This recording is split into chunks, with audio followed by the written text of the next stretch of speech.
ሂጃብን ኒቃብና ሂጃብን አንተ መተህ ልትፈለፍለው እንዲህ ነው አይመለከትም። ጣልቃ ገብነት ነው።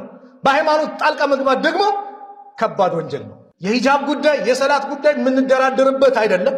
የሃይማኖት ነፃነት አለ። ያንን ነፃነት ልታከብር ይገባል እንጂ አንተ የእስልምና ጥላቻህን የሆነ ስልጣን ባያስቅ ቁጥር በተቀመሰ በየቦታው ሄደህ የፈለግከው ነገር ልታደርግ ማንም ሊፈቅድልህ አይችልም፣ አይገባምም፣ አይፈቀድልህም። አደብ ልትይዝ ይገባል። ትምህርት ሚኒስቴር የሚያመጣቸው ነገሮች ይሄ ብቻ አይደለም። የማጠቃለያ ፈተና የሙስሊሞች በዓል ባሉበት ጊዜ በየጊዜው ያመጣል። ኢድ ሲመጣ ዋዜማው ላይ ሰው በኢዱ ይደሰት ወይስ ፈተናው ላይ በየትኛው በኩል ይሆን?